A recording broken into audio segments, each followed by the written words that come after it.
louvor vai dizer: há um lugar, há um lugar onde você encontra a solução dos seus problemas. Há um lugar onde você encontra a saída para as suas dificuldades, a cura e o perdão. Você encontra nesse lugar. Esse lugar diz: é no Senhor, é em Jesus, querido. Ele é o único caminho, Ele é a porta, Ele é a saída. Há um lugar de descanso em Ti. Há um lugar de refrigério em Ti. Há um lugar de verdade reina. Este lugar é no Senhor. Há um lugar, declare. Há um lugar onde as pessoas não me influenciam. Há um lugar onde eu ouço Teu Espírito. Há um lugar de vitória em meio à guerra. Este lugar é no Senhor. Diga: esse lugar é no Senhor. Este lugar é no Senhor. Aleluia. Este lugar é no Senhor. Este lugar é no Senhor.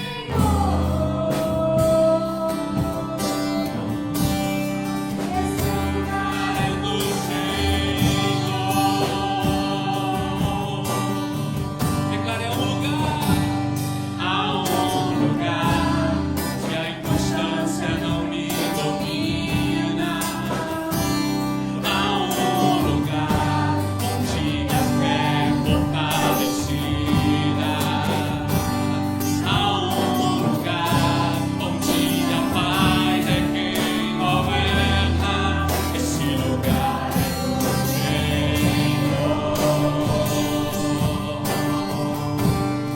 Diga: um lugar. Há um lugar onde os sonhos não se abortam.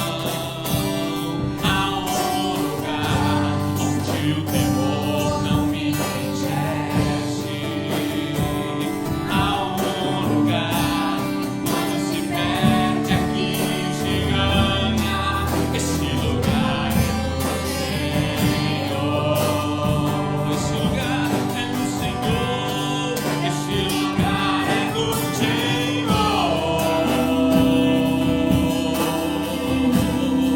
Esse lugar é no Senhor.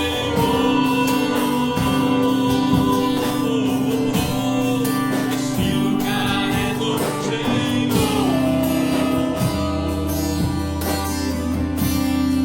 Esse lugar é no Senhor.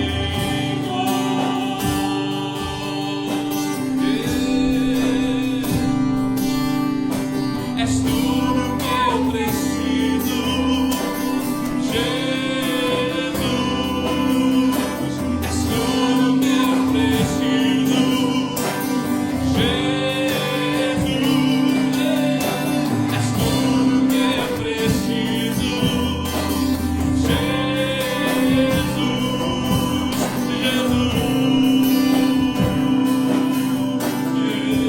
Diga pra Ele: és tudo que eu preciso. Declare:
Boa noite a todos. Esse estudo que começamos a fazer foi na Rede de Homens e o pastor liberou aí as tarefas. Cada um vai falar um pouco de alguns pontos, como ele já citou aqui. Então, nessa noite, nós iremos tratar um pouco do pedaço da depravação total do homem, né, o que é, por que dependemos então de Deus, se é que nós somos totalmente depravados realmente, ou não. E depois entrarei numa mensagem a respeito do Salmo 23. Amém? Eu queria que vocês abrissem a palavra do Senhor no livro de Romanos,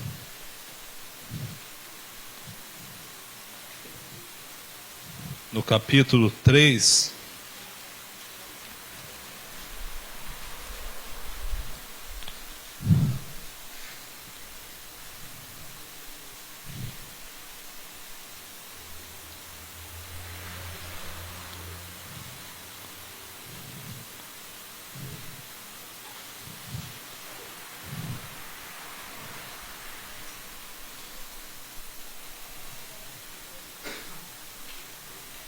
capítulo 3,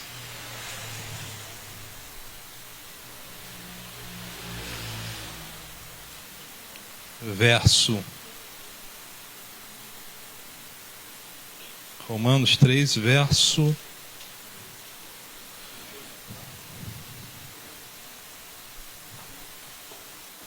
fugiu aos meus olhos agora um momento.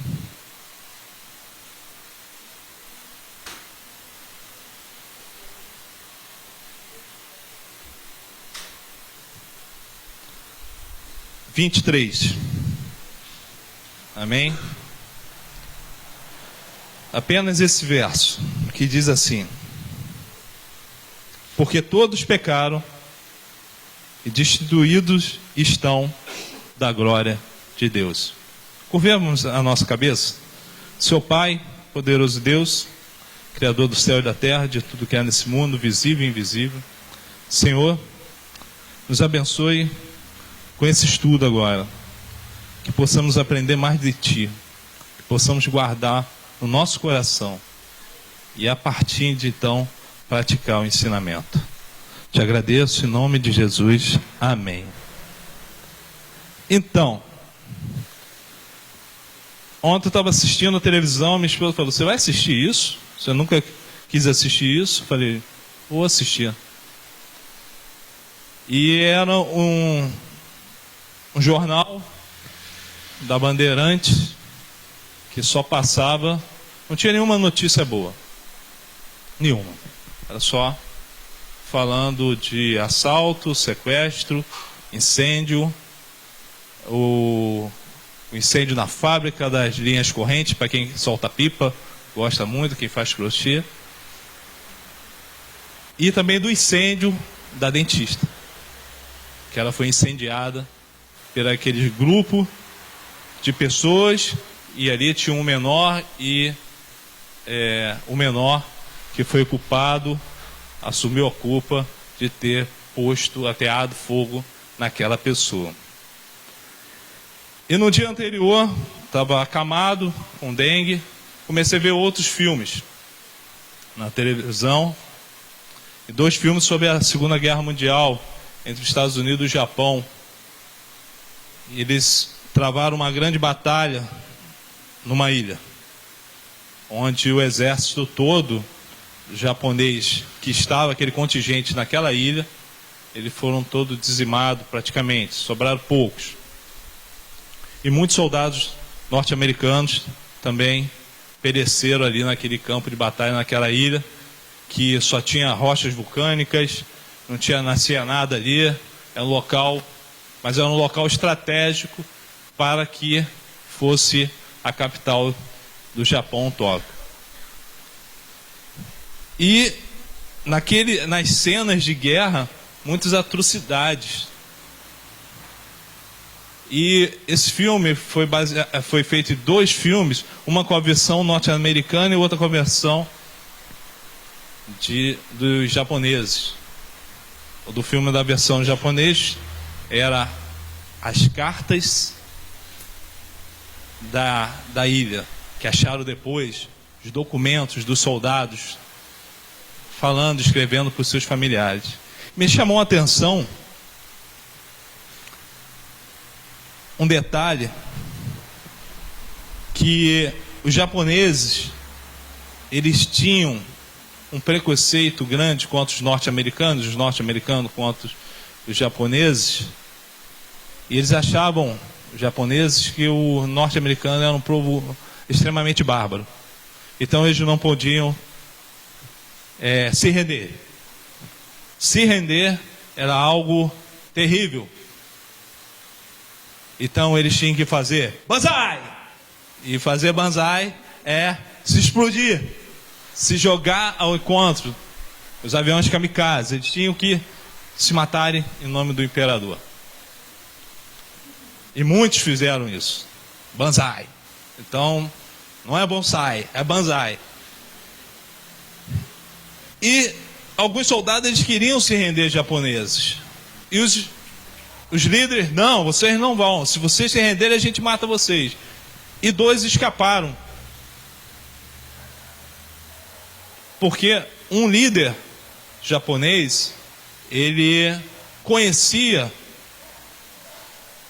os norte-americanos, ele era até amigo, ele ganhou medalha de ouro na Olimpíada de Los Angeles de 1932, se eu não me engano, a data, se eu não estiver errado, baseado no filme. E ele falou, não, os norte-americanos não são assim. Vocês conhecem algum? Então aquilo ficou gravado em alguns soldados, e eles viram, a batalha estava totalmente perdida por japoneses naquela ilha. E eles fugiram. E chegou ao ponto, ele chegou com a bandeira branca.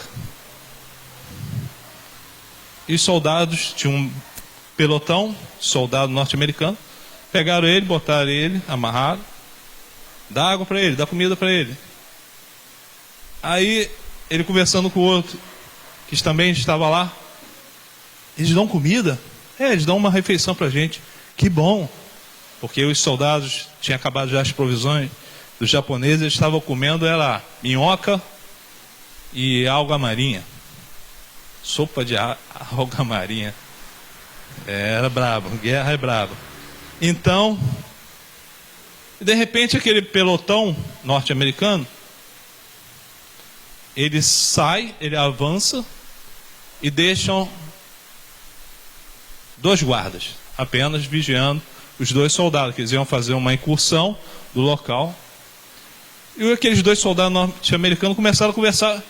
Pô, a gente vai ficar aqui, estamos expostos, e ainda tem que vigiar esses amarelos aí. E agora, o que a gente vai fazer? Deixa comigo. Pum, pum. Os caras tinham se rendido, estavam com bandeira branca, e foram embora, seguiu o pelotão. Nisso vem outro pelotão, só que japonês, e vê os 2 soldados que tinham fugido. E falou, aí ó, exemplo. Por que aqueles soldados norte-americanos mataram a sangue frio aqueles 2? Por que bandidos hoje matam gente inocente? Porque alguns policiais também, ruins, também matam pessoas inocentes? Porque nós, cidadãos, também matamos pessoas? Deixamos pessoas nas ruas? Que maldade é essa que está dentro do ser humano? É a depravação total. E o que é depravação total? Depravação total é um termo usado na tulipa. O primeiro item da tulipa, da doutrina calvinista. A tulipa é um acróstico popular da língua inglesa, que o T significa depravação total, o U, eleição incondicional, o L, expiação limitada, o I, graça irresistível, E o P, mudo, perseverança dos santos. Apesar de levar o nome de Calvino, não foi o mesmo que determinou os 5 pontos da tulipa. Isso aconteceu, só para vocês terem um pouco da história que foi pesquisado, aconteceu no Sínodo de Dort, onde, nesse sínodo, composto de 84 teólogos e 18 representantes do povo, definiram os pontos após de 154 sessões que ocorreram entre novembro de 1618 a maio de 1619. Ou seja, antigamente, os conselhos, hoje eu não sei se as igrejas grandes fazem isso, demoravam anos, meses, dias para determinar uma coisa. E o que o calvinismo, o que a depravação total diz? Que o homem não regenerado é absolutamente escravo de Satanás, vírgula, e por isso é totalmente incapaz de exercer sua vontade, livramento, ou seja, livremente, para salvar-se, dependendo, portanto, da obra exclusiva de Deus, que deve vivificar o homem antes que este possa crer em Cristo. No livro dado para o estudo, chamado Uma Jornada na Graça, de Richard Becker, editora Fiel, primeira edição, 2002, no capítulo 5, trata da depravação total. E o autor, ele é pastor e aluno, ele faz uma sessão com o seu mestre e começa a expor essas coisas, chegando ao seguinte entendimento a respeito da depravação total. Ele explica que, apesar do termo depravação total, não significa que todos os homens são extremamente pecaminosos em suas ações, o quanto poderiam ser. A depravação refere-se à natureza. Muitas vezes, quando acontecem esses atos de horror,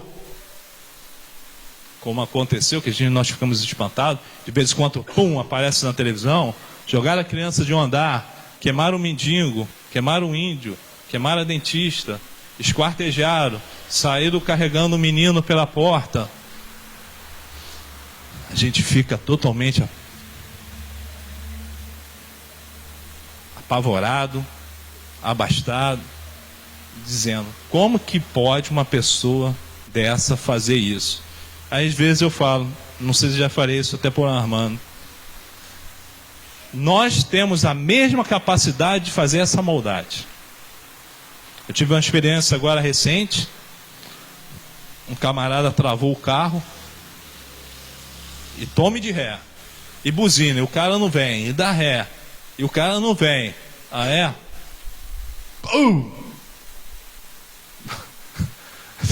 Tem que sair dali. O cara tocar, chamava, o cara não via, o quê? Ele não está querendo tirar o carro dele dali, né? Então você toma de raiva naquele momento. Mas a depravação total não está na ação, está na natureza do homem. O homem já é, por si só, depravado totalmente. Quando diz que o homem é totalmente depravado, não significa que ele irá atingir o clímax total da sua depravação pecaminosa. Apesar que alguns mestres da história parecem ter chegado a um grau máximo, mas não chegou ao máximo. Por exemplo, o Hitler. Esses dias também estava assistindo o estudo do Hitler e falei, caramba, não só dele, como os soldados dele, falei, caramba, esse cara, ou ele era louco ou ele era muito inteligente. Mas o que ele fazia era terrível. As cenas que você vê da Segunda Guerra O que os japoneses também fizeram com os chineses, o que os norte-americanos fazem hoje também com outras nações, o que aconteceu em Kosovo, o que aconteceu em Roma, depravação total. Mas não atingiram o clímax total. Em seu diálogo, o autor do livro, ele cita como exemplo da depravação total incluída dentro da natureza humana, é como se fosse uma banana de dinamite, uma granada. Imagine que isso aqui é um cartucho de dinamite. Qual o poder que esse cartucho tem de destruir essa assembleia aqui hoje? Total. Morreríamos todos. Tem até aquela, no filme Tropa de Elite, tem aquela parte da comédia que o cara dorme e o capitão lá entrega a granada para ele. Você vai dormir, você vai se explodir, você vai me explodir, você vai nos explodir. Você quer se explodir? Explodiria todo mundo, mas ela está aqui, intacta. Mas ela precisa ser acionada para fazer isso. Ele cita isso, que o homem é como se fosse um cartucho de dinamite. Ele por si só, ele tem um poder de destruição. Nesse livro de Romanos, nos primeiros capítulos, fala muito disso. Vamos acompanhar um trecho, 2 trechos. O primeiro 3 já está aí marcado no 3. Veja o que é o homem. Verso 9, a partir do 9. Qual a conclusão, estando nós em posição de vantagem, Paulo falando? Não, já demonstramos que tanto os judeus como os gentios estão todos subjugados pelo pecado. Como está escrito, não há nenhum justo, nem ao menos um. Como está escrito, está falando do Velho Testamento. Não há uma só pessoa que entenda. Ninguém de fato busca a Deus. Todos se desviaram, tornaram-se juntamente inúteis. Não há ninguém que pratique o bem. Não há ninguém que pratique o bem. Não existe uma só pessoa. Suas gargantas são como túmulos abertos. Usam suas línguas para ludibriar, enquanto debaixo dos seus lábios está veneno de serpente. Das suas bocas estão cheias de maldição e amargura. Seus pés são rápidos para derramar sangue. Seus passos são marcados por destruição e miséria. E não conhecem o caminho da paz. Considero que é inútil temer a Deus. Em outro trecho também de Romanos, se você voltar uma página, capítulo 1,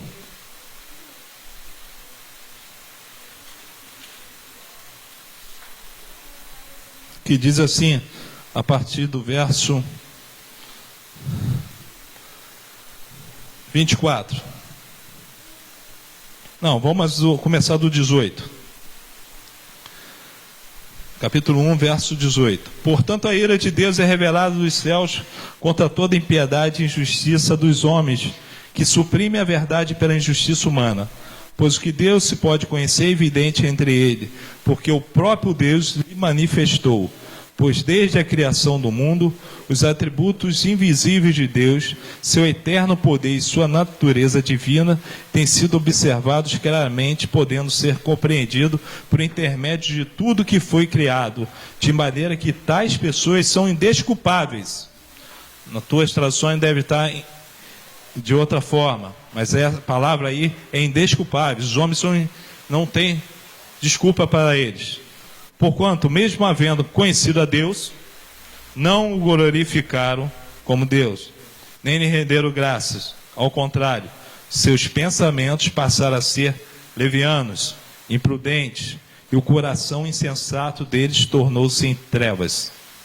E proclamando-se a si mesmo como sábios, perderam completamente o bom senso. E trocaram a glória de Deus, imortal, por imagem confeccionadas conforme a semelhança do ser humano mortal, bem como de pássaros, quadrúpedes e répteis. Versos 24. Por esse motivo, Deus entregou tais pessoas à impureza sexual, segundo as vontades pecaminosas do coração do homem. Para quê? Para a degradação de seus próprios corpos entre si. Porquanto trocaram a verdade de Deus pela mentira, e adoraram objetos e seres criados em lugar do Criador, que é bendito para sempre. Amém. E por essa razão, Deus os entregou a paixões vergonhosas. Até suas mulheres trocaram suas relações sexuais naturais por outras, contrárias à natureza. De igual modo, os homens também abandonaram as relações sexuais naturais com suas mulheres e se inflamaram de desejo sexual um pelos outros. Deram então início à sucessão de atos indecentes, homens com homens, e por isso receberam em si mesmo o castigo que a sua perversão requereu. Verso 28. Além do mais, considerando que desprezaram o conhecimento de Deus, eles mesmos os entregou aos ardis de suas próprias mentes depravadas, que os conduz a praticar tudo que é reprovável. Então tornaram-se cheios de toda espécie de injustiça, maldade, ganância, depravação. Estão empanturrados de inveja, homicídio, rivalidade, engano, malícia. São bisbilhoteiros, caluniadores, inimigos de Deus, insolentes, arrogantes, presunçosos. Vivem criando maneiras de praticar o mal. Desobedecem os pais. São insensatos, desleais, sem amor a respeito à família, sem qualquer misericórdia para com o próximo. E apesar de conhecerem a justa lei de Deus, que declara digno de morte todas as pessoas que praticam tais atos, não somente continuam fazendo, mas ainda aprovam e defendem aqueles que também assim procedem. Portanto, capítulo 2, verso 1. És indesculpável o homem, seja quem for, quando julgas, porque a ti mesmo te condena em tudo aquilo que julgais no teu semelhante. Pois tu que julgas, pratica exatamente as mesmas atitudes. Vou parar aqui. Então, poderia fechar isso aqui e já dar por encerrada a depravação total. Mas vamos caminhar mais um pouquinho. Viu o que é eu, você,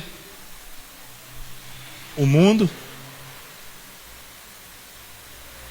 Nós somos esse trem doido aí, ó. Porque está intrínseco.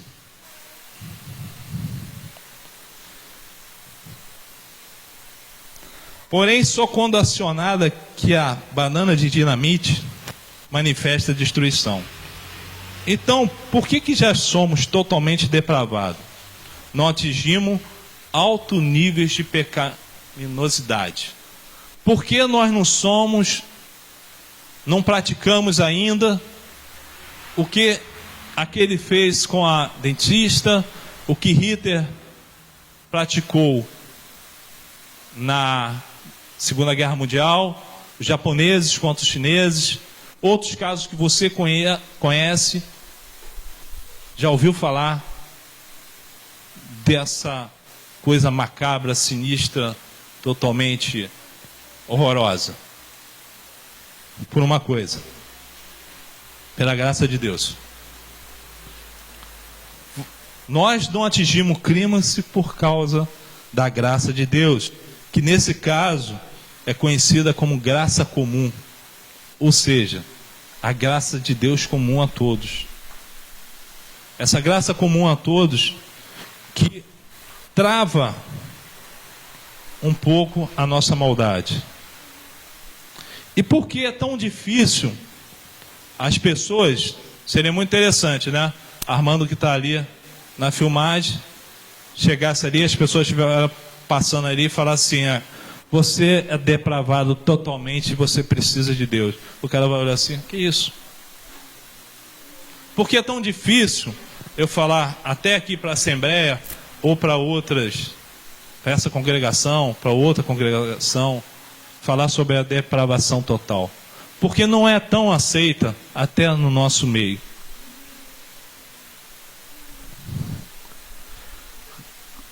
Como o autor mesmo afirma que a expressão se refere à natureza e as pessoas só acham na ação. Eu não pratico mal, eu não roubo, eu não faço isso, eu não faço essa maldade, eu não boto fogo numa dentista. Mas está aí dentro. Essa depravação total, ela está aí dentro. E como aconteceu essa depravação total? Aconteceu na queda de Adão. A depravação total, quando Adão pecou,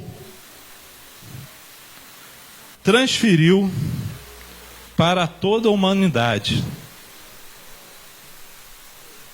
Transferiu toda a maldade para o ser humano. Toda a desobediência contra Deus foi transferida. Nós, como os pais, quando temos filhos, passamos alguma coisa geneticamente para os nossos filhos. E Adão passou isso, Adão e Eva. Infelizmente, queria que não tivesse passado, mas passaram.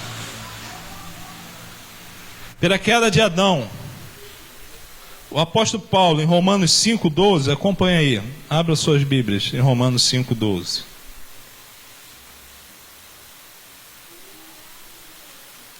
O apóstolo Paulo vai falar sobre isso, concluindo da mesma forma, como o pecado ingressou no mundo por meio de um homem, e pelo pecado a morte, assim também a morte foi legada a todos os seres humanos, porquanto todos pecaram, mais uma vez. Entrou, e o homem é totalmente incapaz.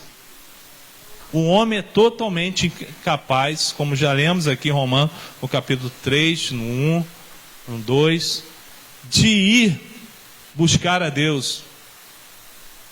Eu gosto muito do louvor que diz, eu te busco. Mas o homem por si só, ele não consegue buscar a Deus. O homem por si só, ele não consegue amar a Deus. Um homem por si só não consegue se chegar a Deus. Por isso que a conversão, você está no caminho e vou fazer a conversão à esquerda. Fiz a conversão à esquerda, a moto veio e bateu do meu lado. Conversão, sair do sentido, sair da rota que você está. Mas não dá. O homem não consegue fazer isso. Precisa da ação de Deus, da ação exclusiva.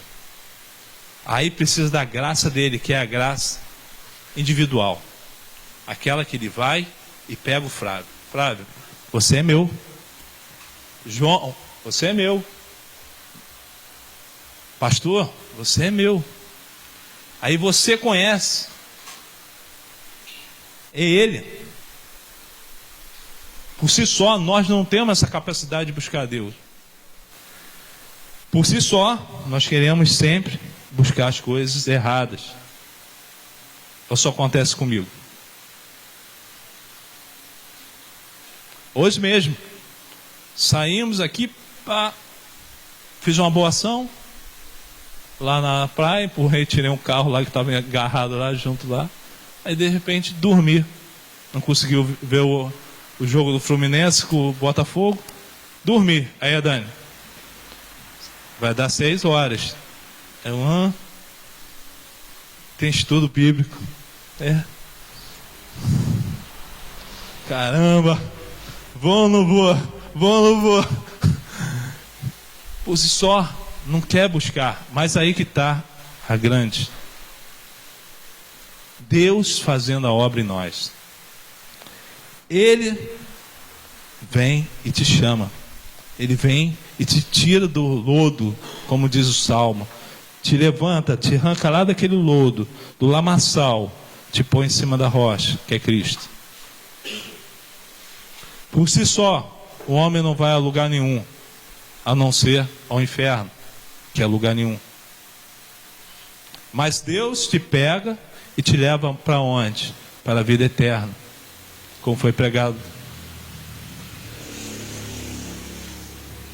Hoje se pregou. Qual grupo nós estamos? Quem estava aqui na ceia? É Deus. Ele escolheu lá. Os outros foram embora, queriam outras coisas. Os outros só queriam comida. Ou seja, queria a parte da carne. Não queria nada espiritual porque estavam cegos. Não houve ação ali. Não era de Cristo. E aqueles que são de Cristo, aí ele começa a perseverar na santidade. Aí Deus começa, como a pastora falou, a botar mais amor no teu coração. Como foi falado no estudo, aí ele coloca mais perdão. Aí ele bota mais fé. Ele começa a te moldar. Ele começa a te trabalhar o vaso. Aí se o vaso começar a ficar meio torto, ele vai e quebra um pouco o vaso lá, moe de novo aquela argila e começa a moldar de novo. Mas é ele, é a obra dele. Nós precisamos de Deus, porque sem Deus podemos até botar fogo numa dentista, porque Adão pecou e nós pegamos essa genética de Adão. Porque todos pecaram e todos estão destituídos da glória de Deus. Essa é a depravação total. A primeira parte da tulipa, dos 5 pontos calvinistas. Depravação total é na natureza do ser humano. Nós já somos depravados, nós não queremos saber nada de Deus. Precisamos da ação de Deus para nos converter. Amém? Amém? Temos tempo para ir? Então, sem mais delongas, vamos abrir o livro dos Salmos.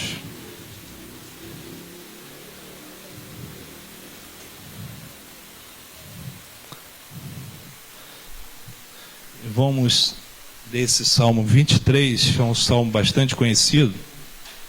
E vamos ver algumas coisas que quando Deus te chama para Ele,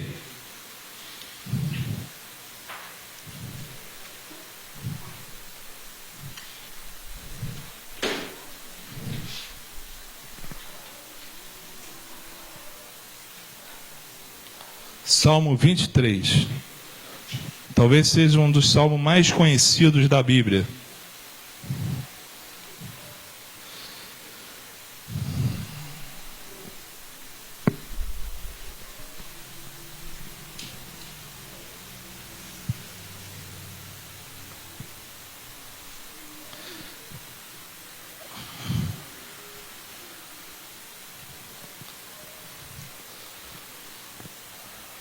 A mensagem foi ministrada na Engemol de 29/6/2012, baseado em estudos da Bíblia, Hernandes Dias Lopes, Leonardo Boff, John Pipe e Brennan Manning.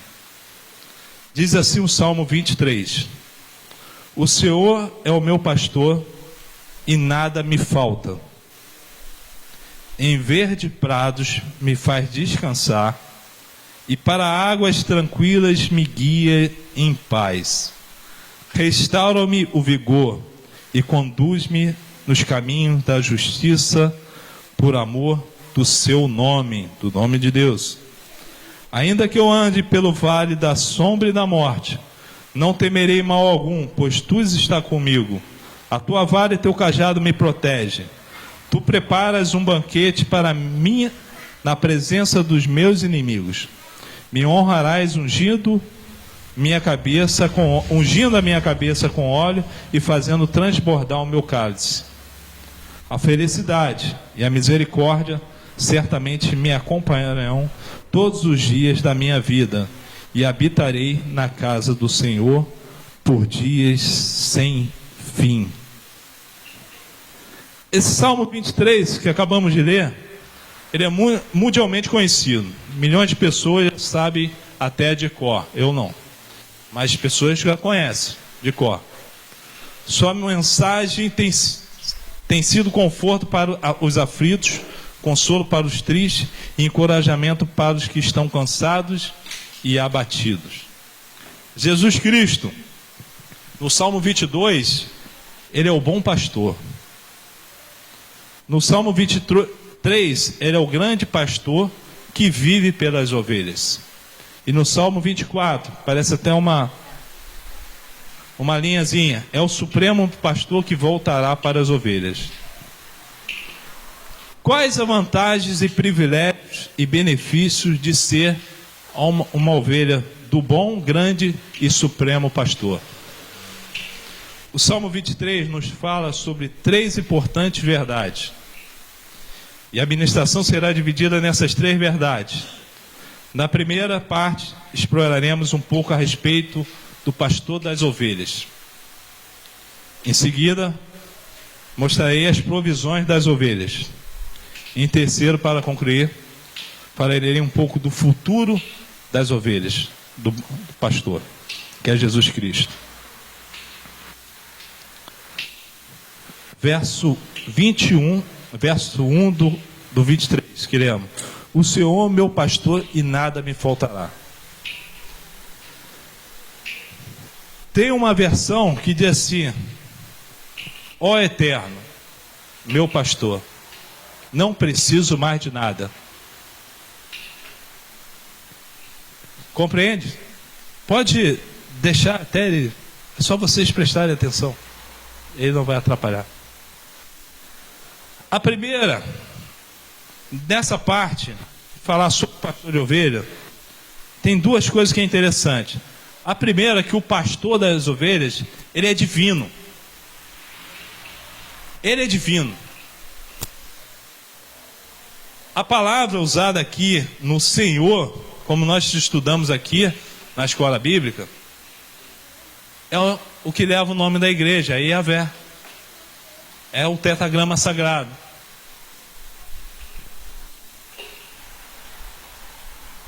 Yahvé, que no português é traduzido como Senhor, no grego Kyrios, no latim Dominus. Na Bíblia hebraica o eterno é isso. É eu sou o que sou.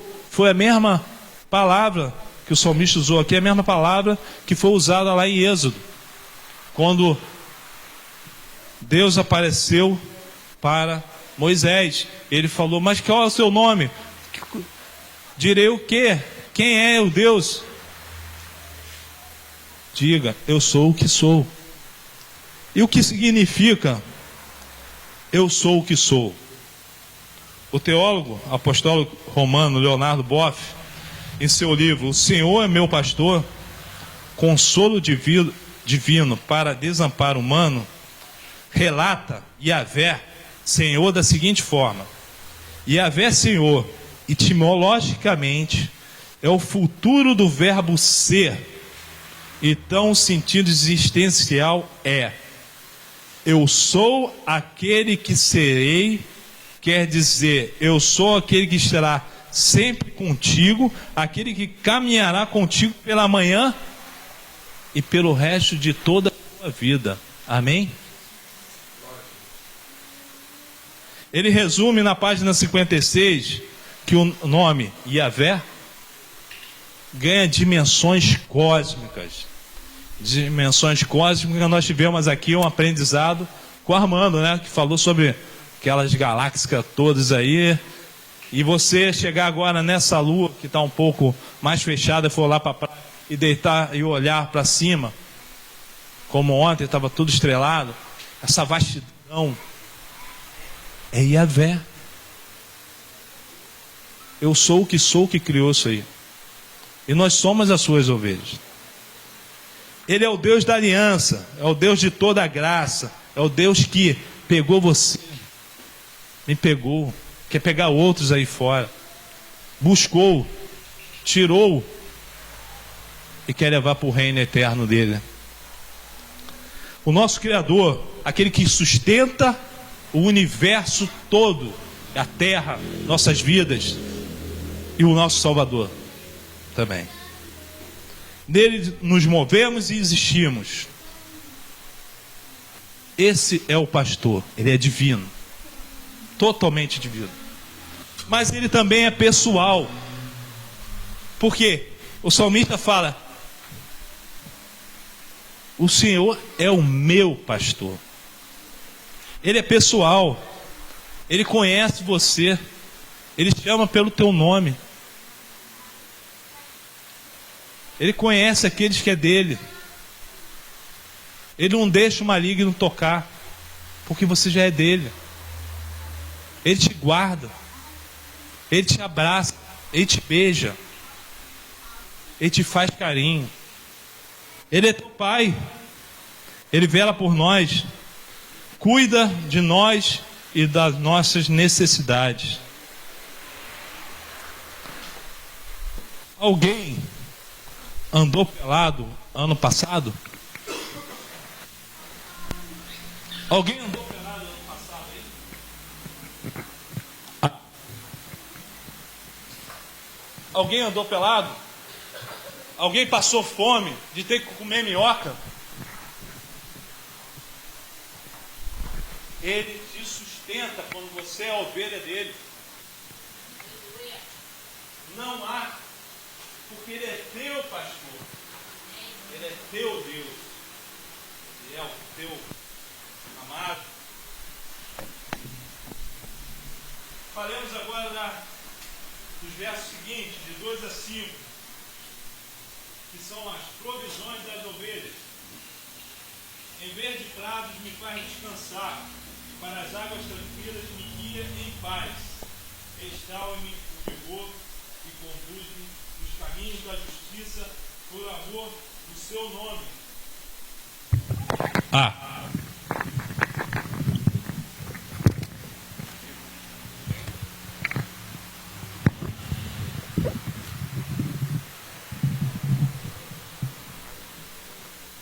Ainda que eu ande pelo vale da sombra e da morte, não temerei mal algum, pois tu estás comigo e tua vara e teu cajado me protege. Tu preparas um banquete para mim na tua presença, na presença dos meus inimigos. Me honrarás ungindo minha cabeça com óleo e fazendo transbordar o meu cálice. A ovelha é um animal indefeso. Bode não. Bode gosta de dar chifrada. A minha tia tinha um bode lá, quase quebrou ela no meio.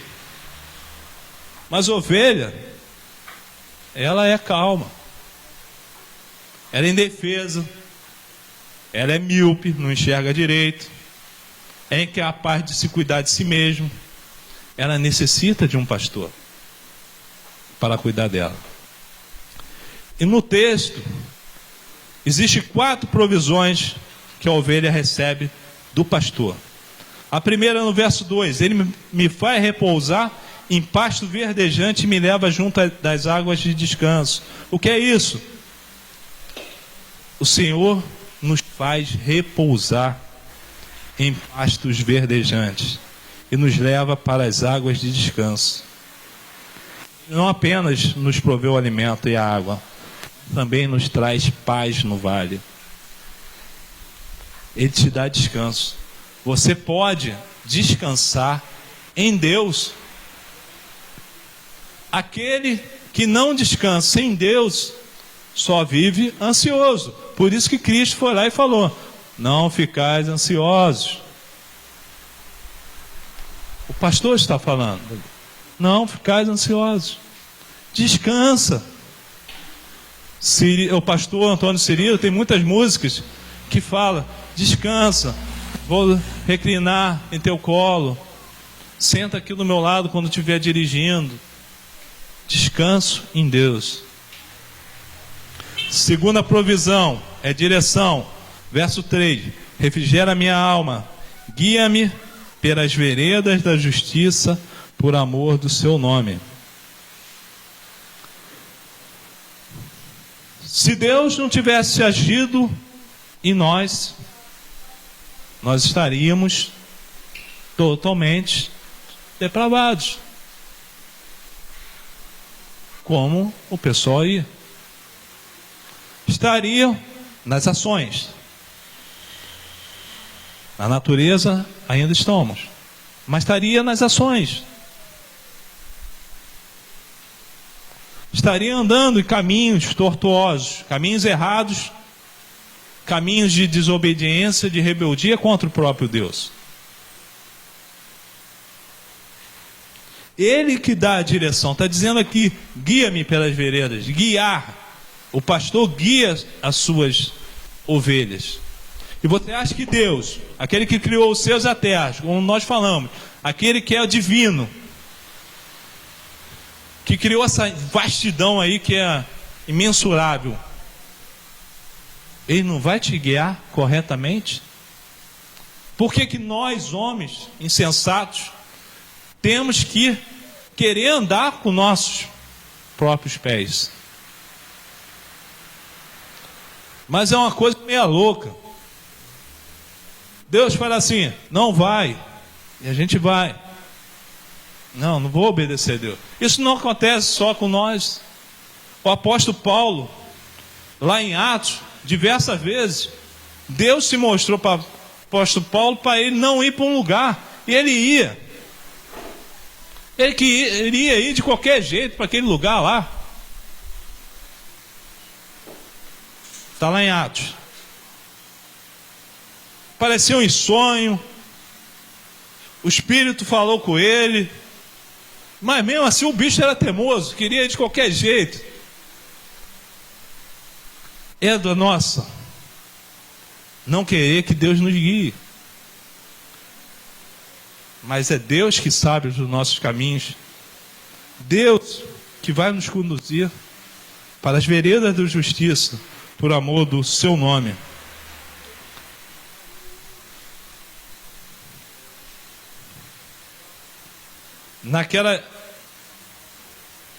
Nos terrenos, o pastor que foi em Israel conheceu algumas montanhas daquelas, e os caminhos são tortuosos. Se o pastor não guiar certo aquelas ovelhas, ela cai num precipício daquela de lá, numa fenda daquele, num buraco daquele, e morre.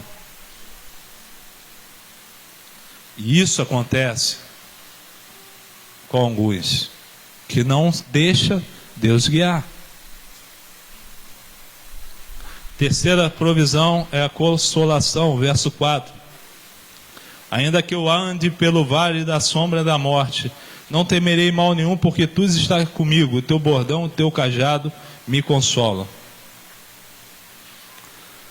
A jornada da vida, há muitos perigos.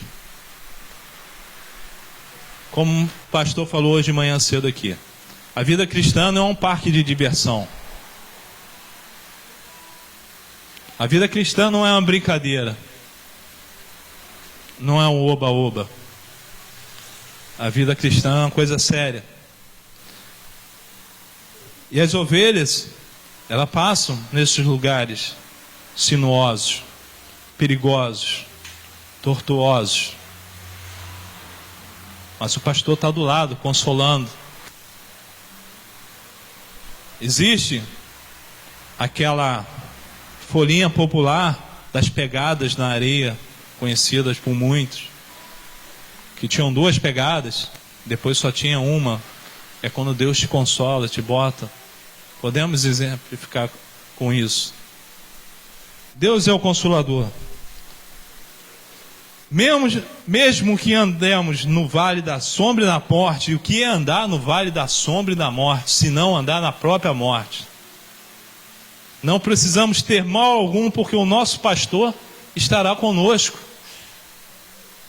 Às vezes passamos por doenças que parecemos que vamos perecer, mas Deus está conosco. E quando morremos, que é melhor consolação do que Deus te encontrar com você, o próprio Cristo estar ao teu lado, ser recebido por Cristo. E vou te falar, Ele passou por isso, Ele morreu. Não é história de carochinha. Ele morreu, e morte de cruz. Ele passou pela agonia da morte. Muitos falam que não tem medo de morrer. Mas quando o chacal quer abraçar, nós queremos correr. E eu vi uma vez uma cena do filme do Soldado Ryan, que o médico leva um tiro de um atirador nazista. E na agonia da morte, aquela cena até hoje é marcante para mim, porque ela foi tão bem feita. Ele clamando para não morrer, pedindo para os outros, não me deixa morrer, gritando pela mãe, pelo pai, eu quero ver minha mãe, eu quero ver meu pai. Quem viu aquele soldado, o filme, viu essa cena. Agonia da morte. O próprio Cristo passou por essa agonia da morte, e Deus o consolou. Quando nós chegarmos também na nossa morte, pode ter certeza que Deus vai nos consolar. E se passarmos, eu acho interessante que é passar pelo vale da sombra da morte, Deus vai estar te consolando. A quarta provisão é a vitória, verso 5, para andarmos. Prepara-me uma mesa na presença dos meus adversários, dos meus inimigos, unge minha cabeça com óleo e o meu cálice me transborda. O nosso pastor não apenas caminha conosco diante das dificuldades, mas nos dá a vitória contra os nossos inimigos. E por falar em inimigo, qual o maior inimigo que temos, senão a própria morte? O ladrão vem apenas para furtar, matar e destruir. João 10:10. E ele veio para que tenha vida e tenha vida plenamente em abundância. Satanás não tem poder mais na tua vida. Deixa de ser bobo. Deus já te deu a vitória. Acabou com ele na cruz. Nós que andamos nos caminhos tortos mesmo.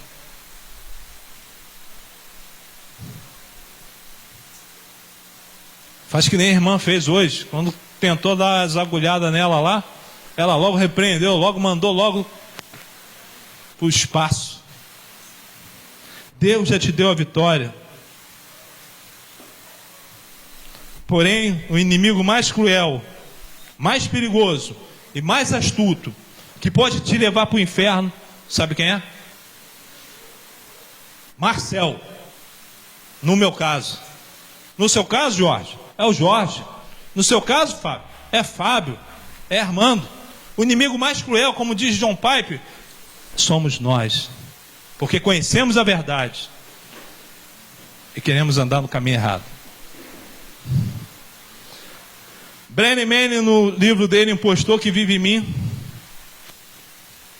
também fala a mesma coisa, que há um impostor que vive dentro de você. Ele nos honra, ele nos unge a nossa cabeça.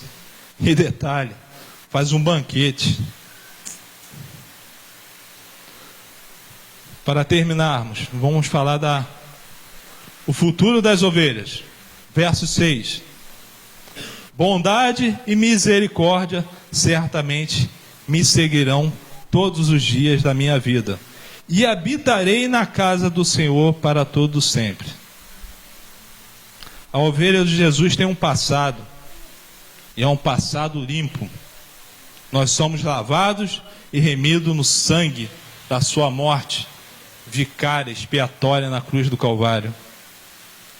A ovelha de Jesus tem um presente seguro, uma vez que a bondade e a misericórdia são como duas escoltas. E o que é escolta, Armando?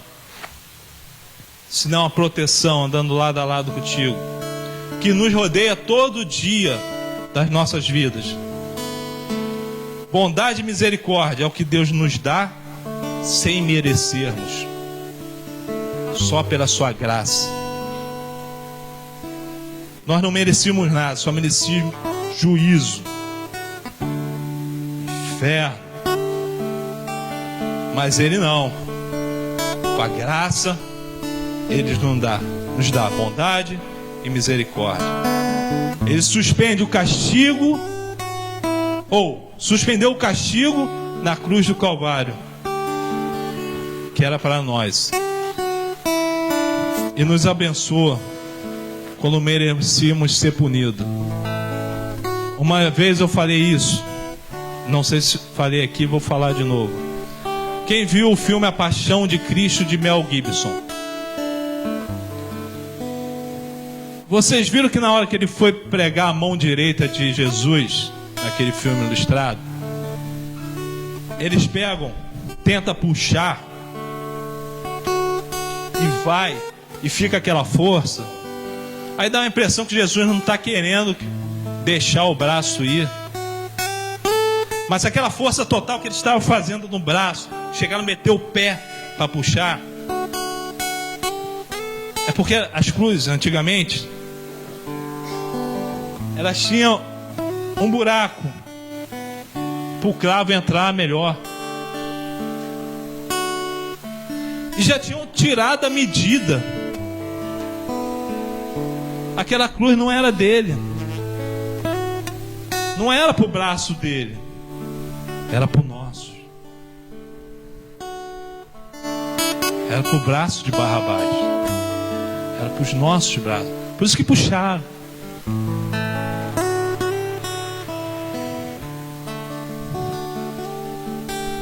A ovelha de Jesus tem também um futuro glorioso.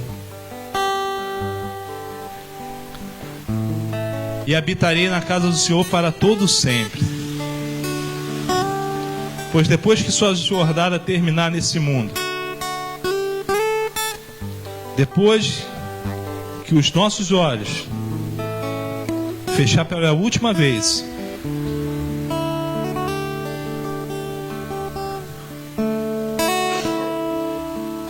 nosso pastor vai estar conosco. Nós habitaremos com Ele na casa eterna, no céu.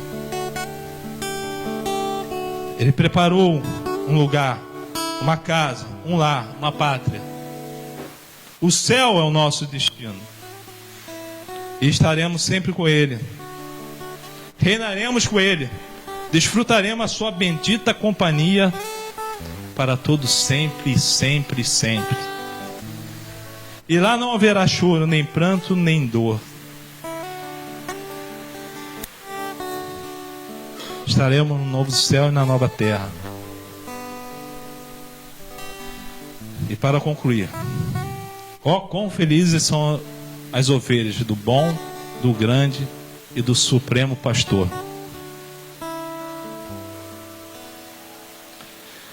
Você gostaria de fazer parte desse aprisco? Ter Deus como seu pastor e pai, receber as provisões e cuidados, e ter a certeza da vida eterna? Pense nisso. Ele já te escolheu. Falta você tomar sua decisão. Amém? Pastor. Amém, queridos. Aleluia. Romanos capítulo 5, versículo 8. O Senhor nos diz: mas Deus prova o seu amor para conosco, quando Cristo, Ele morreu por nós quando nós ainda éramos pecadores. Que amor maravilhoso, né, querido? Amor incondicional que Ele derramou por nós. Coloque-se de pé nessa noite. Vamos estar neste momento orando pela sua vida, agradecendo a Deus, por você estar aqui neste lugar e tendo uma compreensão bíblica acerca da sua natureza, Eu sempre gosto daquele exemplo de Nicodemos, que chegou diante de Jesus e disse: Senhor, eu sou isso, eu sou aquilo. Mas Jesus revelou a depravação total em Nicodemos. Disse: necessário você nascer de novo. Tem que nascer de novo, porque por natureza nós temos o pecado que nós herdamos de Adão. Mas Jesus veio para morrer por nós, entregar a sua vida por nós. Então, queridos, que você possa, através dessa ministração, através desse ensinamento, ter uma atitude de gratidão a Ti e dizer: Senhor, muito obrigado, porque o Senhor me amou, o Senhor me escolheu quando eu ainda era pecador, ou seja, não tinha nada para oferecer a Ti, Senhor, mas o Senhor me amou, o Senhor perdoou a minha vida. Isso é tremendo quando você compreende isso, querido. Você tira todo o seu alto zelo, tudo aquilo que você acha que você tem, e você diz: Senhor, obrigado, Senhor. Obrigado pela Tua graça, bem imerecido. Obrigado, Deus. Vamos cantar aquele louvor, diz: Tua presença é real aqui neste lugar. Amém, querido? Você vai adorar a Ele, vai dizer: a Tua presença, ela é real, Senhor, aqui neste lugar. A Tua presença é real, Senhor. Aleluia. Aqui neste lugar. Diga isso, a Tua presença. Tua presença é real. Diga: aqui neste lugar. Aqui neste lugar. Tua presença. Tua presença é real. Diga: aqui neste lugar. Aqui neste lugar. Ministre a presença de Deus. Levante as tuas mãos e diga: Tua presença é real. Diga: aqui neste lugar. Aqui neste lugar. Tua presença é real. Tua presença é real.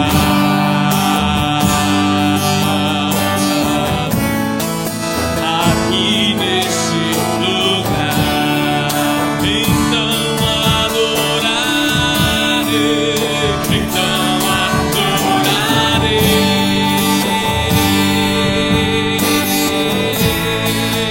Então eu louvarei. Então me renderei.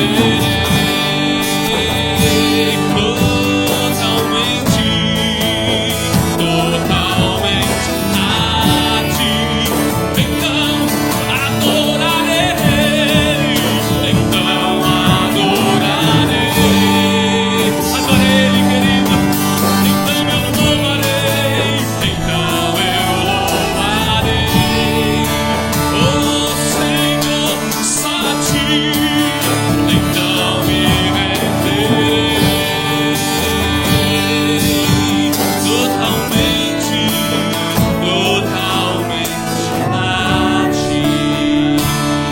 Eu queria que agora você fizesse uma oração de agradecimento a Deus por Ele ter te escolhido, por Ele ter te salvado, por Ele ter te redimido, por Ele ter te comprado com sangue, por Ele ter pago sobre aquela cruz a tua libertação, por Ele ter levado sobre si as nossas enfermidades. Pelas tuas pisaduras nós fomos sarados. O castigo que nos traz a paz estava sobre Ele.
os querubins cantando Santo, junto com os serafins cantando Santo, Santo é o Senhor. Santo é o Senhor. Santo é o Senhor. Amém, queridos? Amém? Louvado seja o nome do Senhor. Amém. Fala ao Senhor porque Ele é digno. Amém?